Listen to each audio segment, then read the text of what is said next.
History repeats itself. I'm not trying to make those mistakes again. Whoa, no. What's up, everyone? Noche UFC is in the books. Valentina Shevchenko versus Grasso. Alexa Grasso defends her title. Or should I say, not defend her title? I don't even know what you would consider that. Now, really close fight. I mean, too close to call, to be honest. I mean, there's no winner, there's no loser. And I gotta say, that new championship belt, fire. Stupid fire. I'm gonna just say what's on everyone's mind. A 10-8 round for the 5th round, that's just insanity, man. Just straight. A 10-8 round is, you have to be eligible for stoppage.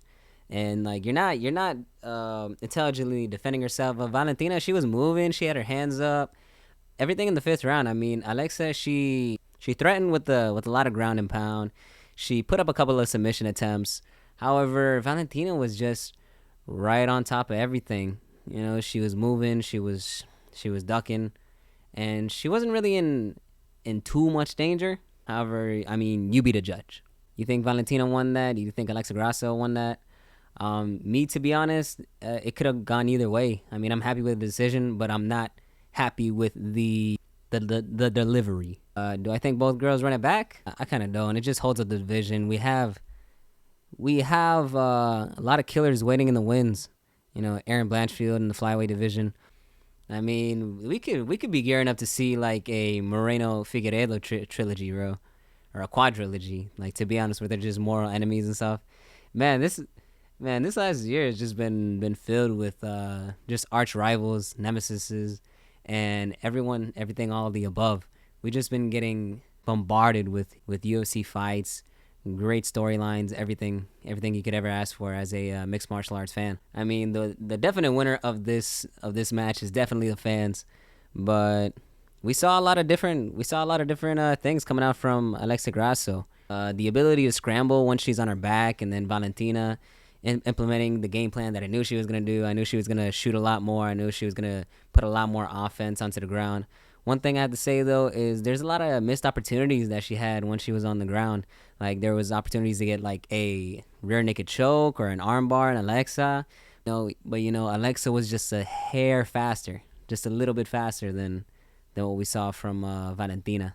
But moving on to the co-main, we have probably the most Mexican guy that was on the entire UFC fight night, Kevin Holland, making his return against Jack Della Maddalena. You know, it's hard being a Kevin Holland fan. Me personally, I went to see Kevin Holland back in Fight Night Orlando when he went against Stephen Wonderboy Thompson, and he opted to strike with probably the greatest striker in mixed martial arts history. I mean, you got the result there. Yeah, there was a lot of combinations that Jack Della Maddalena threw that just wasn't being disrupted by Kevin Holland. I mean, he let him finish all of his 5 to 10 punch combos. I mean, Kevin Holland was throwing some shots, but they were all landing on the glove. They were all landing on the forearm.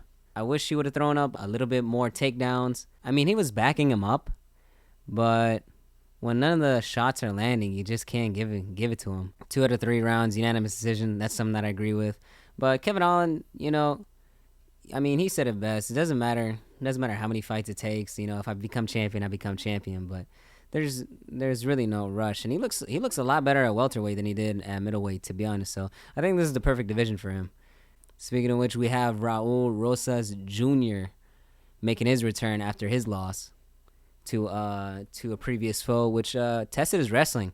So I thought that's what we were gonna see from his opponent. However, he didn't even give him the chance to get any shots off or get his fluidity right, because this man knocked him out and followed up with a vicious ground and pound. Like, all honesty, I mean, the walkout that he had before, he had the sombrero on, he had the mariachi music playing. The entire Mexican crowd, they were very supportive of every Mexican fighter that was out there, and I hope they make this a yearly kind of thing. You know, same with Cinco de Mayo. It just goes to show you, how much big of an audience that they have in Southern America. But they did announce the PI opening up in Mexico. We're gonna get a lot of new talent, a lot more spotlight into the sport of mixed martial arts. what was once a predominantly boxing heavy country, we could be seeing like a lot more mixed martial artists coming from out there. So just a lot of potential we could see. Great card overall. Great reception from the Mexican fans in Las Vegas. September 16th, Mexican Independence Day. What did you think about the card? Let me know down in the comments. Like, comment, and subscribe. Thank you so much. This has been Fight Quest. You have a wonderful day.